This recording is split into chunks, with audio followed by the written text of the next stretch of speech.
Thank you very much, ladies and gentlemen. If you can settle down, please. Thank you.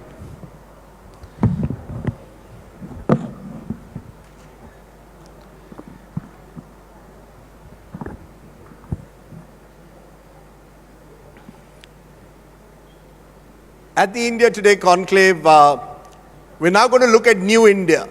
Mirror, mirror, what does the Modi mandate of 2019 really tell us about New India? I'm joined by two very fine speakers, both now politicians. Both came from the same college, St. Stephen's. Shashi Tharoor came from my school, so he gets the advantage here in Mumbai. One is to my left, the other is to my extreme left. That has nothing to do with their politics. One is firmly in the right corner. One is... And Shashi Tharoor claims he's in the center where he belongs. Fair enough. Ladies and gentlemen, Dr. Shashi Tharoor and Swapan Das Gupta, give them a very big hand. One from the Congress, one from the BJP. Let's decode the new India with Dr. Tharoor and Swapan Das Gupta. So I'm going to start by asking both of you a very simple question. What is the one thing, Dr. Tharoor, you like about Modi's New India? What's the best thing about Modi's New India? Do you mean the formulation? Because in his famous speech on Independence Day when he described New India, I mean, it was difficult to disagree with the idea of New India that he talked about. So if that's the question, in other words, is it the New India that he's projected, one that will be free of casteism, communalism, progressive, inclusive, etc., I'm fully in agreement with the concept. If you're asking me about the reality of New India, of specific projects Mr. Modi has undertaken, I find much less to admire. I suppose the one example which in any case is well known is probably Swachh Bharat. Some aspects of it. I still think that the reality of India is not much more Swachh than it was before he started, but he has put Swachh Bharat on the top of the national agenda. He has built toilets. Many of those toilets don't have drinking water, so that's a problem many of us have. But broadly speaking, that's an example of an initiative which took a certain amount of, shall we say, original thinking, not that sanitation programs didn't exist before, but to take it up to the prime ministerial level and put it before the nation as an objective that had to be fulfilled. That, I think, has been impressive, though a lot of progress still needs to be made. The reason I asked you this is because you stirred it up by suggesting a few weeks ago that the time has come not to demonize Narendra Modi. That was actually Jairam Ramesh's phrase. I said, I agree that our criticism will have much more credibility if we're willing to praise the things that when he says or does the right thing. So the only thing that you find praiseworthy in the last 5.5 years is toilet building. Look, I have in the past also praised, for example, the soft power advantages of getting the International Day of Yoga declared. That was a Modi initiative which I welcomed at the time and continue to applaud, because I think it's important for us to showcase aspects of our culture that we like. I thought you would only ask for one example, but that's another one. I thought some of the early initiatives in the first couple of years of his first term, for example, to host a World Buddhist Conference, to host a World Sufi Conference, some of those things were very interesting. It was India seemingly trying to depict itself as we had in the past argued we should be, as a kind of showcase to the world of pluralism, diversity, inclusiveness. But the government has moved away from that, unfortunately, to a much more Hindutva sort of approach thereafter. We'll come to the Hindutva approach in a moment, but Swapan Das Gupta, what's the one thing that you dislike about Modi's New India? Well, I could try and prevaricate and circumvent the world like Shashi did and be sort of squeamish about showering any form of praise on the Prime Minister. But if I was to say, what do I dislike about Modi's India? I dislike the fact that a very large section of extremely articulate Indians, well-heeled, sometimes called the intellectuals, sometimes the intelligentsia, go all over the world and rubbish this country. And rubbish this country with a vehemence with which it hasn't been seen before. And that's what I really dislike about Modi's India, that this is a true state of affairs. At least I tried to answer your question the way you wanted me to. I must say, Chopin wrote a very good op-ed just about a week or 10 days ago in one of the newspapers he writes for, saying that he was quite concerned that a large number of Muslims in this country are alienated, that they're feeling fearful, that they're feeling insecure in their status in this country. I think that would have been a more honest answer, because you've said it in public already, Chopin. He wants to answer for you, Dr. Das Gupta. I've read him. He believes I've read him. he basically believes you're prevaricating by, I mean, let's be honest, you did write that article suggesting that there is a sense of I'm so glad that that article got such a lot of concern among Muslims and minorities in Modi's new India. May I just suggest something? Yes. What I was articulating in that article was that a sense of ghettoization appears to have happened.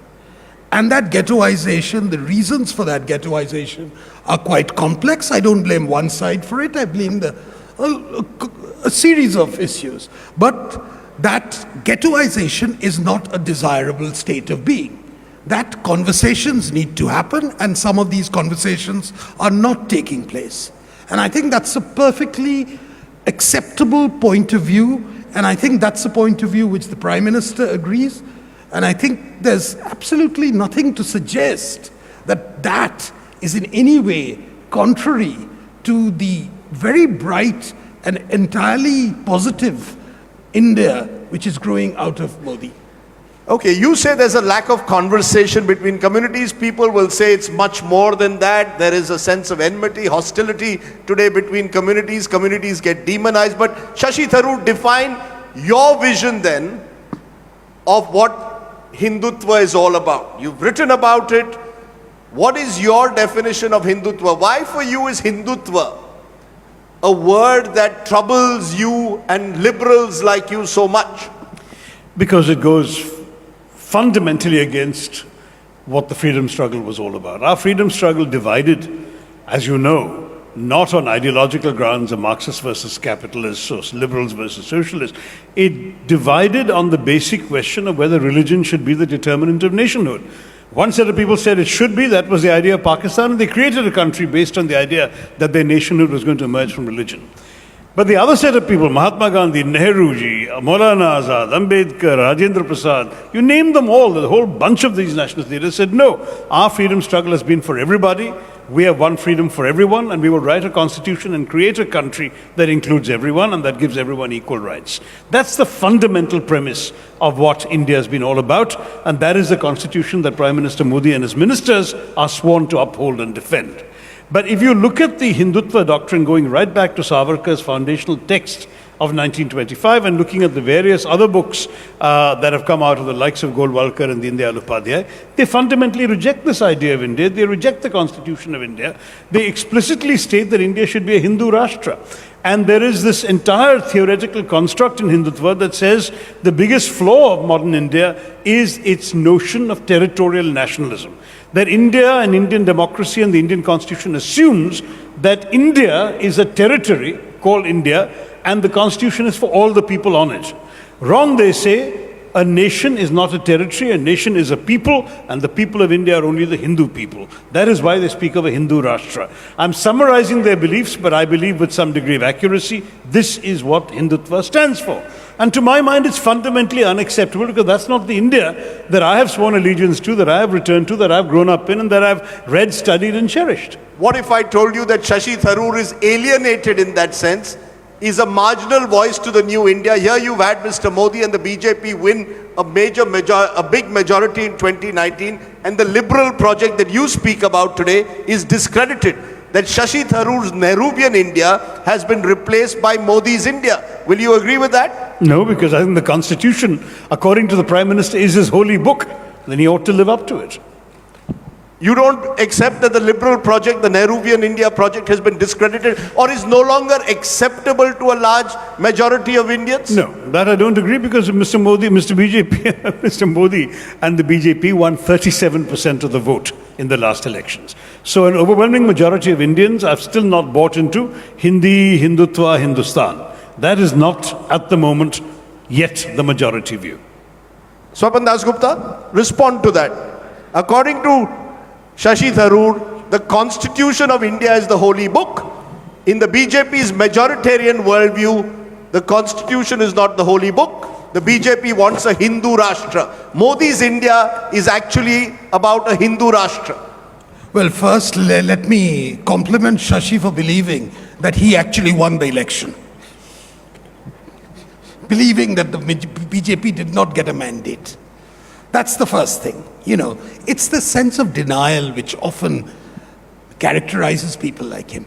I have no intention of going into the etymological origins of That was the Hindutva, question.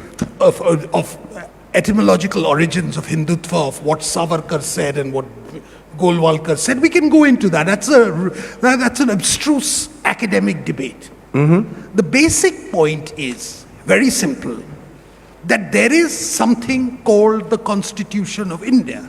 What does the Constitution of India say?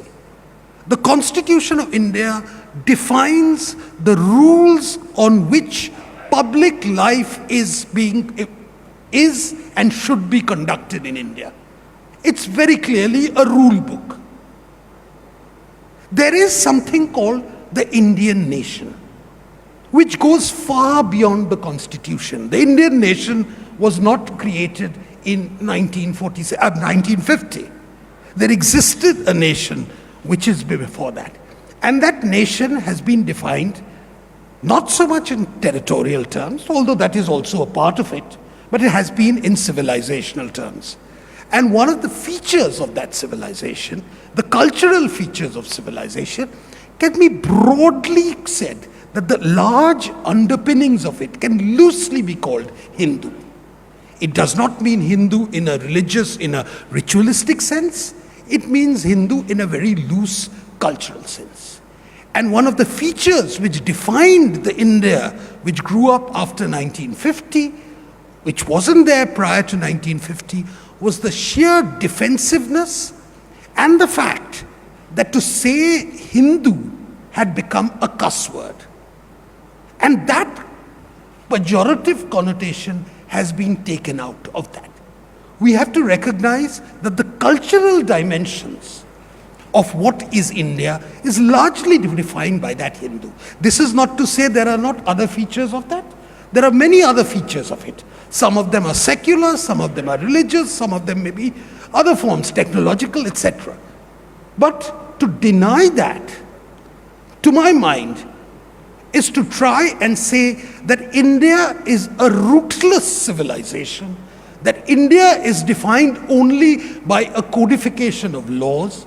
To my mind, that is not the case.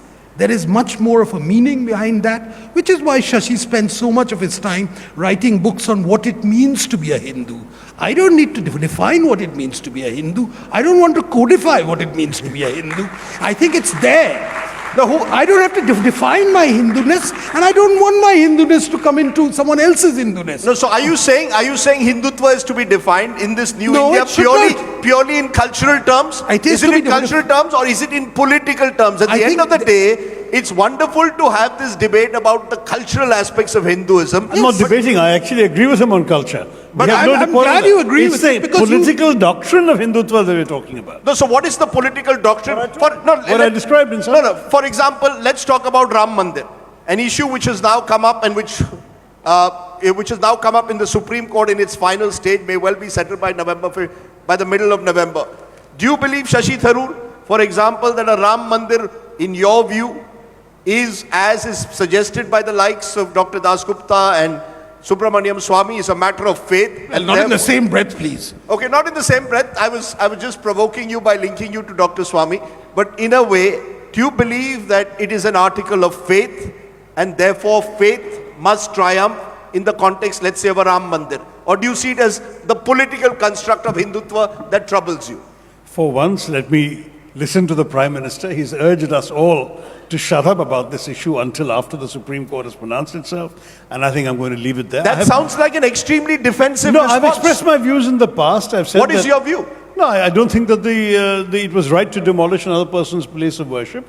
But at the same time, I respect the sentiment of those who want a temple there. Some other accommodation should have been found short of an act of violence and vandalism. And that, I think, is a position that was echoed at the time by even the likes of Mr. Vajpayee and Mr. Advani. Sadhvani said it was the saddest day of his life, the day the masjid was destroyed. So let's leave it there, because at the moment the specific issues at dispute are before the court, and I don't unnecessarily want to stir up a new controversy. What I said years ago, and that remains on the record. But today we're leaving it to the courts. Let's leave it there. But do you accept? But, you've gone off the point. My point is precisely, Chopin has defined Hindutva down in very lovable terms. I love Hindu culture and Indian culture. Thank you for at least ancient accepting the Hindutva. No, but that's not Hindutva. It is Hindutva. You're forcing you to say, no, it is not. That it is actually an ogre. There is a book called The Essentials of Hindutva by Savarkar. You've got to understand what Hindutva is. It's a political doctrine. Savarkar explicitly says. As I said, it is not, the Savarkar does not have a monopoly of anything. It's his idea, but it's the his word theory. predated Savarkar, It's like saying Marx, and it will post-date Marx it. doesn't have a monopoly on Marxism, but it's called Marxism because he started it. Same thing. It's called Hindutva because Savarkar Did not and defined initiate the term. There are much earlier. Please read my book. I will. I will. You'll have to give me a copy. We can go about reading each other's books, but this actually goes beyond books to the reality on the ground. How does it play out? That's my point. How does it play out in New India? Dare I say, Swapan Dasgupta, every time there is a lynching, for example, in the name of the cow, right? When a group of cow vigilantes say that, resort to violence in the name of the cow, what kind of an India is that? Is that not majoritarianism expressing itself in an ugly form, which is not really what India's civilizational ethos, to use your word? Yeah, it's a very disagreeable act. It's a completely disagreeable act. It's an ugly act. And I don't think anyone should mince words about saying that it's a completely ugly act and it should not happen. And the people who have done it should be very firmly dealt with. But do you having approve said of the Prime that, Minister's silence? having said that, Why is it then hang the on, number hang of on, lynchings in the name of the cow have Rajdeep, increased post 2014? is this a discussion or a television show? If it's a television show, let's view it in that way. No, two of you were fighting, not me. No. Hang on.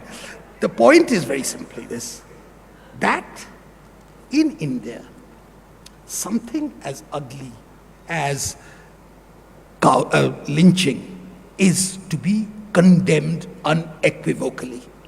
Having said that, I will also remind you one more thing, that whether we like it or not, and regardless of our own personal food preferences, there exists in India, and that's an undeniable reality, some sort of aversion to beef. And it's a very, very sensitive subject. Whether in your personal lives, everywhere, you must have seen it. And that is something you cannot deny. Secondly, I would also go on to say, when Shashi did not want to venture his comments on Ayodhya, but Shashi, because he comes from Kerala, because he fights elections in Kerala, was not so squeamish when it came to the Sabarimala issue.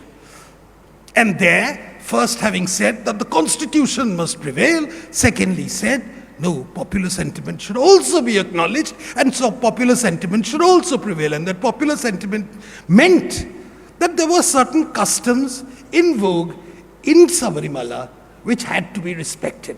And I think that's a very enlightened position coming from a constitutionalist who actually recognizes that culture too defines our nation. And that without culture, you cannot have a pure statutory, you cannot have something called constitutional patriotism and manufacture and say that year 1950 was year zero as the Germans made it in their case. Shashi Tharoor, somewhere are the liberals trapped? New India, in a way, is recognizing, in a sense, its religious identity, not always in opposition to the other, but a sense of pride in culture is how Dr. Dasgupta would put it. And for much too long, the Nehruvians in particular, and I think you see yourself as a proud Nehruvian, denied the existence of that religious identity. And that has come to bite you back now all these years later. The BJP is seen in a way as the party that represents that authentic cultural civilizational identity in a way that the Congress doesn't. Instead, you are portrayed today as a pro-Muslim minority appeasing party, and that's the trap that you are in. They put you in that trap. Okay, let me just move back a bit. First of all, I do feel you let Chopin off the hook. Since this is not a television show, let me say this. When he said that the lynchings and so on must be unequivocally condemned, how does he justify the prolonged and repeated silence of the Prime Minister on every one of these occasions? Which sends a bad signal, because when you don't condemn, you implicitly condone. And this was the reason why the shadow has fallen over the Muslim community. That every time a Muslim is assaulted in the name of the cow or whatever, there is this resounding silence from the top. But there are ministers who don't lose an opportunity to divide this country into Ramzadeh and ... The minister who says, if you disagree with us, go to Pakistan. I mean, what is the signal of all this? If you are implying that anyone who disagrees with you must be a Muslim or a Muslim lover and therefore belongs in Pakistan, that's a pretty shameful thing to be, for a minister of the realm to actually say to the people of this country. Let me add, of course, that if you really want to send your critics far away, you should suggest Canada and not Pakistan. But they haven't, apparently their imagination doesn't stretch that far. I mean, let me come back to your question about whether liberals are trapped.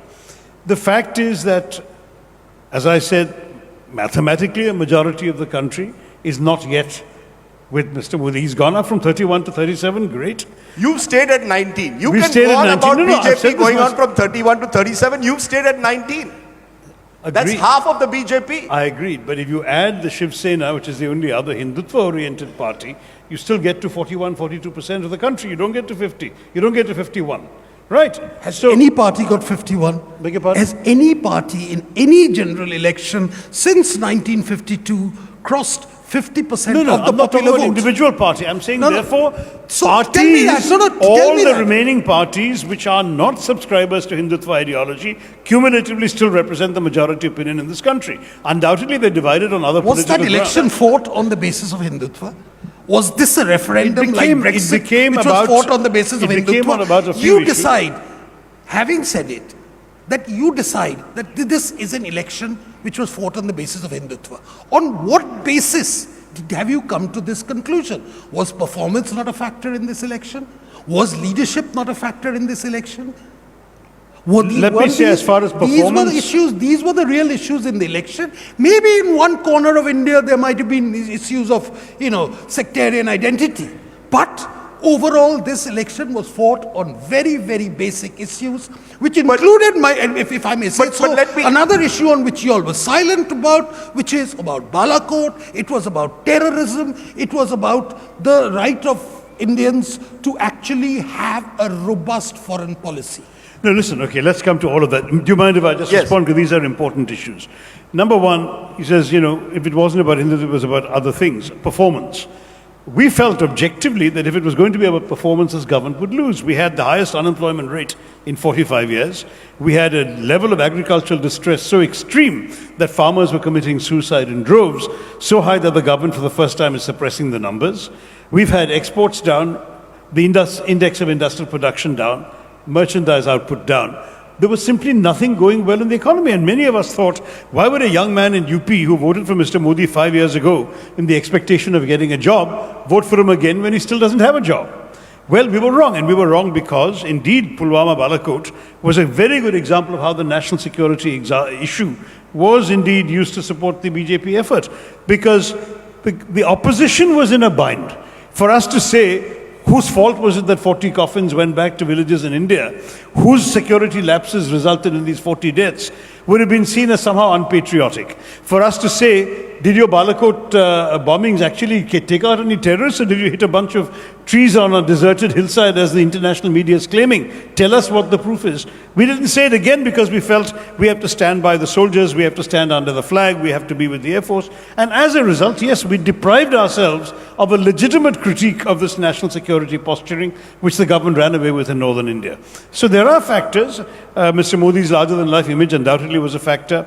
And even though the macroeconomy had failed, the fact that they could point to these toilets and these gas cylinders even though 65% of the toilets don't have running water, even though 92% of the beneficiaries of the gas cylinders could not afford refills because the government doesn't subsidize them for BPL families 75% sufficiently. actually took refills. No. 75% took Come on, refills. I've just seen the figures from 75, government. that's the figure. It's there on the official It must be a website. new figure that's happened since the election. But at Those that time it was figures are contentious, but let me come to are concept. they? No, those figures. No, look. No, Rajdeep, No. you say, you're the 1 minute, statistical 1 guru. minute. No, I said but his- may I respond to the larger question which Shashi has? Let's come to larger questions. No, the larger One question of those which he larger talked about. questions comes from what you raised, No, which is the definition of nationalism in New India. I want to also- I want to know from you, both of you, what is your definition of this muscular nationalism that we keep talking about? You start, Dr. Dasgupta, and then let Mr. Tharoor respond. Well, first I want to point out, yes. it's fine for Shashi to agonize over where they got it wrong. And I think it's a legitimate post-mortem which any political party, whether they win or they lose, must conduct. But I think there's one thing which is missing, and which is a very important part of what constitutes Modi's India, and which is really the point from 2014 and an ongoing process. And what is that? I think from 2014 to now, there is one thing which we can say, is that for the first time since 1947, we have started rolling back the tide of corruption in India. We haven't eliminated it, but each year we can see it's getting less and less and less, and that there are actual incentives and deterrents to being corrupt in India today. And to my mind, something with the political will from the top, that is what defines Modi's India, that you can actually have a far more wholesome public life which is there, which includes not sparing some of the high and mighty. And you might contest, I'm not going into that. We can debate now, on having said that, it seems to my almost, mind, Dr. the nationalism, Dr. and I'm Dasgupta, coming to the nationalism. Dr. Dasgupta, I can't allow you to get away with a sweeping statement like that to suggest that we are a corruption-free India today. No, we are not. Did I say that? No. Did I say we've started rolling back the tide? There is an English language which is very specific and which had said rolling back. I should be very careful with the English language with the two of you, but rolling back. Let's be very honest. Whether it's in Bengal, your home state, or Goa, my home state, the kind of people who you've taken into the BJP, the Matka king of Goa, the person in Goa who was accused by your own party 3 months ago of being a rapist, in your own state, Mukul Roy, charged under Sarda scam, questioned under it, moment he joins the BJP, he becomes, all his sins are washed. Come on, Dr. Dasgupta, you know politics better than anyone else. I think he wasn't charged. I think No, I said question. No, he wasn't charged, but it's very interesting that all the others who are still in the Trinamool, FIRs are liberally being filed against them. Mr. Roy suddenly seems to emerge as, he's just one example, but as I said, this seems to be happening all the time. 2 TDP MPs. Just a minute. 2 TDP MPs in the Rajya Sabha who were called equivalents of Vijay Mallya are now in your party. Let's not talk about corruption. Let's talk about nationalism for a moment. Give me your definition about nationalism. I think we should talk about corruption. We should talk about corruption because I think you're completely right in suggesting that there are people who've entered the BJP seeing the sort of opening for their own little good. Whether this is due to any ideological change in the BJP or whether it is due to a desire to actually make the country a little more, the opposition a little more weaker, something which I think you can ask Mr. Amit Shah, who has a certain sense of that. Now, talking about nationalism. Yes.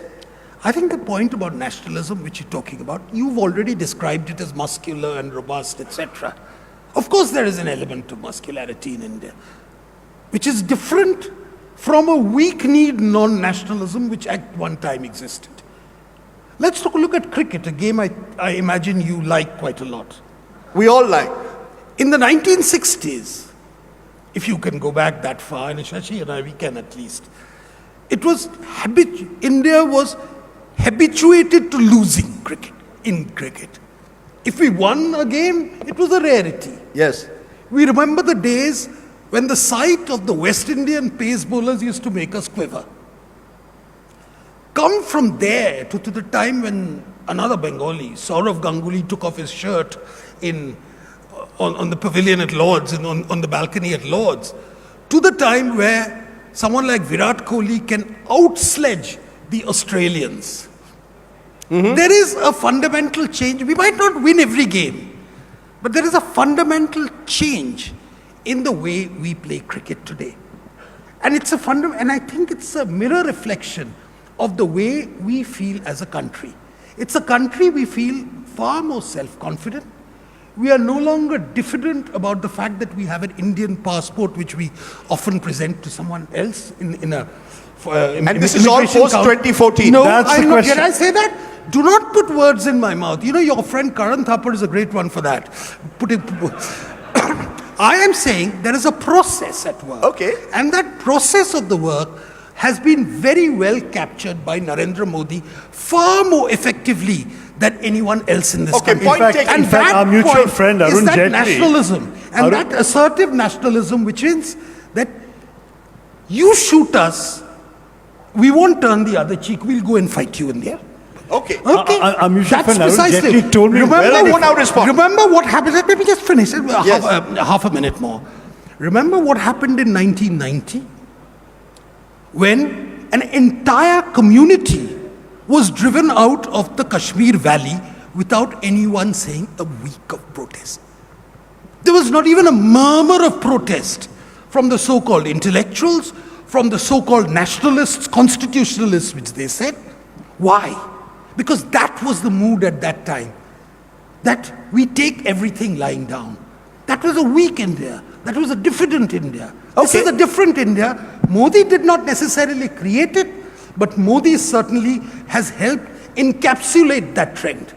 Respond, Shashi Tharoor. Well, obviously, he implies that Modi's like a surfer riding the wave, but the wave was there. I was just going to say that our mutual friend Arun Jaitley had said to me while I was still at the UN, so well before Modi's era, that India's role in the International Cricket Council was analogous to that of the US on the Security Council of the UN, which is something that gave me a lot of thought at that time, because I had not quite thought of it that way. That was many years before Modi. So there was clearly been a transformation in cricket. It's certainly been a transformation in many other attitudes in life. And it's part of a natural evolution. I think the evolution would not change who's in power, depending on who's in power. When Chopin says, remember 1990, I can turn around and say, remember 1999, when a BJP government cravenly surrendered a bunch of Pakistani terrorists to hijackers in Kandahar, resulting in untold loss of life later, because many of the people released have attacked our country subsequently and attacked Americans and others as well, killed Daniel Pearl, you name all of that stuff. So the fact is that there have been moments of weakness, pusillanimity, cravenness, whatever, from all party governments in the past. The times have changed. India is more self-confident, partially, one would argue, because of 25 years of a Congress party-initiated liberalization, which has made us rich enough to feel more self-confident on the world stage. All of these things have to be taken into account. I'm not begrudging Mr. Modi the fact that he inherited all of this, but it was built up well before 2014. He's captured the zeitgeist of India in a way that you haven't. What if I turned around and said that the Congress party has not recognized the zeitgeist of this young, aspirational India? Just look at the figures, for example. Mr. Modi has got 8% more vote among Indians aged 18 to 27 in 2019 compared to 2014. Has he captured that new India spirit, the spirit of the Virat Kohli generation in a way better than the Congress party has? Do you concede that? No, I'm not going to concede anything, Radeep. I'm just saying that this is an observation which clearly we will have to reflect on and amend our position. I mean, I also know young people who said they voted for Mr. Modi in 2014 when they were naive collegians, and they wouldn't make that mistake again in 2019. Statistically, you may be right that he got a lot of young votes. And I am unstinting in my admiration for his rhetorical ability, if you want to capture the zeitgeist or to pitch his message to the audiences he speaks to. He's done that very well, very effectively in Hindi. And since that leaves much of my part of India untouched, I can say it with a certain amount of detachment and objectivity. Nonetheless, the larger issue of whether we want an inclusive India or an India that marginalizes some communities, makes some people feel unwanted, makes some people feel, in Chopin's word, ghettoized, that remains a fundamental issue to me. As far as national security is concerned, we're all united. I refuse to concede an inch to anybody else in terms of nationalism. The Congress Party is and remains the original party of nationalism, on whether it's on our Indian stand on Kashmir, our Indian stand on POK, on robust foreign policy postures vis-a-vis these issues. There is no difference between the stands we've taken and the stand that Mr. Modi has taken. Mr. Modi's one difference is indeed that in conducting the Balakot strike, he for the first time, without a declared war, ventured into Pakistani airspace and fired a missile. That is a very powerful signal. What it portends and what it means still remains to be seen. It was a one-off incident. The truth is that there's a lot to be proven, and from our point of view, we have very, very much larger fish to fry than flexing our 56-inch chest and muscles at Pakistan. We've got an economy that is in free fall, which is why the finance minister made such a dramatic U-turn today from her budget speech just a few months ago, and why it is so important for us to ensure a peaceful neighborhood, because investors don't invest in war zones. So if you want to bring that money back that has been fleeing this country in the last 5 months, you need to create certainly a much more attractive atmosphere for investors and for businesses, but you also need to ensure, beyond any shadow of a doubt, that there is peace in the neighborhood and social peace within the country. Otherwise, no one's going to come and invest here. May I just add Yes. to that? And I'm so glad, Shashi has said whatever he has, because I think it just demonstrates one very important point, that there is no schism over nationalism. That this nationalism is basically something which both of us agree with. Therefore, when people come and say, look, this is not my idea of India. This is not the India I grew up with. There is a schism. I'll tell you the schism. The schism is the one you try to inject into the picture to begin with by saying muscular, etc. And here was Shashi, who agreed with me entirely, and there was no real difference between that. No, I want that pass. You can not let it pass, but that's the reality. If the BJP government, as it does, imposes sedition charges against against an Arundhati Roy, they will say it's part of their nationalism. Has there been a sedition charge against her? Sorry? Has there been a sedition charge against her? All right, there's a sedition charge against Sheila Rashid right now. She very proudly says that she wants to secede from India, etc. But a writer's license is always conceded. My point is, if there was a sedition charge against her, the BJP would treat it as a moment of, would defend it. The Congress presumably would oppose it. Your manifesto, for example, asked for a withdrawal of the Armed Forces Special Powers Act. Your manifesto asked for sedition to be removed from the statute books. To be read down. So there are differences in your visions of what is nationalism. And we don't agree with the demonizing of every critic against the government as anti-national. Because we don't believe that you can conflate the Prime Minister with the party with the government with the nation. So if you criticize either the party or the Prime Minister, you're somehow anti-national. We don't accept that. Our idea of nationalism embraces dissent, embraces the right to differ, embraces acceptance. This entire principle is the antithesis of the BJP's idea of nationalism, which is exclusive, which is discriminatory, and which is so embraced dissent that the sedition charge was kept on the statute books till 2014. But never applied, hardly ever applied. Nevertheless, it was used also quite frequently. It was used in prevention of, there were various PD acts which were used at various points. These were issues which were kept on the I just have a minute. I want to ask you one final question each, which I want a short answer to. Is there a creeping authoritarianism, Swapan Dasgupta, in Modi's New India? Yes or no? Are we an elected autocracy, as is being suggested by some? You get elected through democracy, you execute through authoritarianism. You lose an election and then say, why is Parliament a steamroller? You lose a case and then you say, the judiciary is bent. Someone accepts your narrative and then you say, well, they're only accepting one narrative. That is precisely the type of rigging, intellectual rigging which is being taking place. You passed of late. Article 370. And therefore, you passed Article Article 370 without even informing the opposition, without even giving a copy of the resolution to the sometimes opposition. it is necessary to have a surgical strike even there. You had the courage A surgical to do, strike on you Parliament. had the courage to do what hadn't been done for 70 years. You had the courage to do it. And I think it was necessary to do it. So a surgical strike on Parliament was necessary. No, it was surgical strike to do it.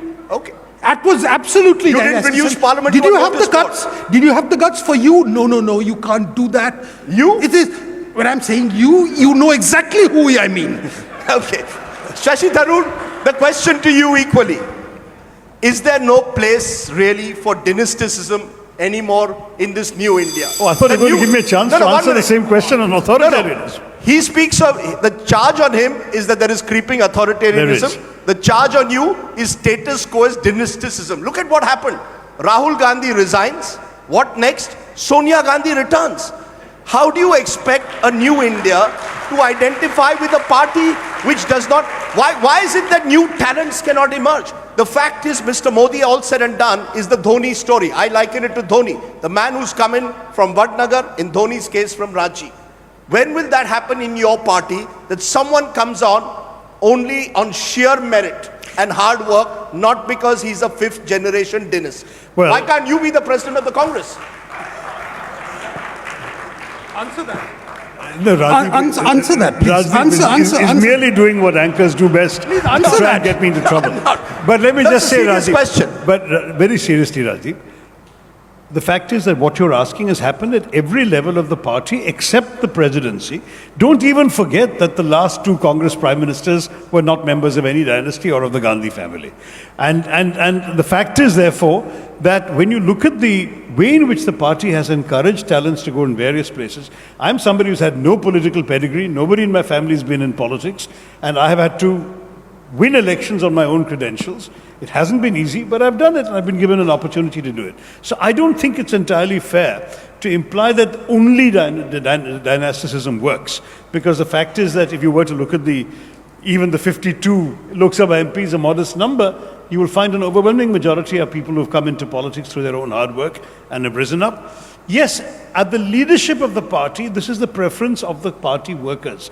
I can tell you, when Sonia ji agreed to take over the party again, there was an overwhelming sigh of relief on the part of the Karyakartas across the country. Said this is the best possible solution because somebody else might have been a less acceptable figure. Now, this is the reality of the party. It's also the reality of the Shiv Sena, of the Samajwadi, of the DMK, of very many parties in our country. It's not an unusual political culture in India to have a party that is identified from its very DNA with a particular family. Except but it doesn't nonetheless, happen. talent grows. Doesn't happen in the BJP. So an elected autocracy versus an elected dynasty.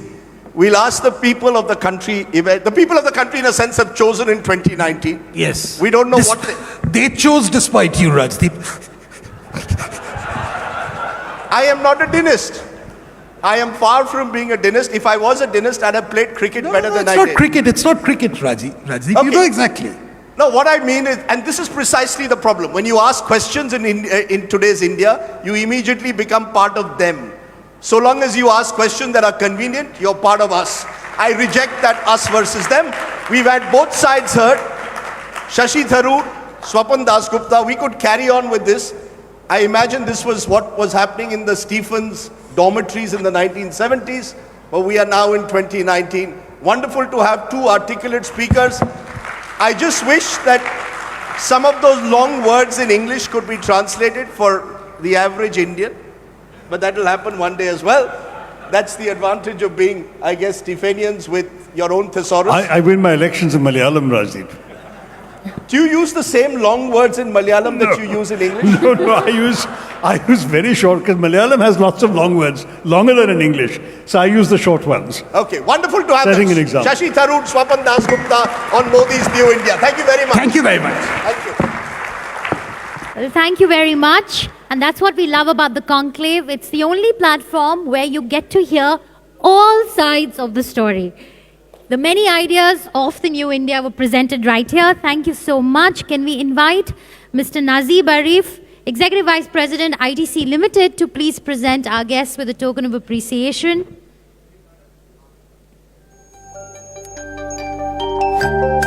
And let's hear it for the two most articulate speakers in Indian politics today.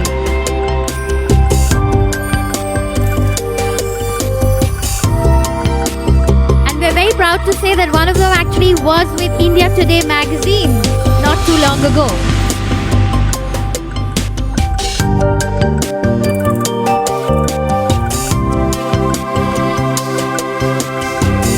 All right, we've had quite a run today, and we're finally down to the last session of the day one of the Mumbai edition of the India Today Conclave.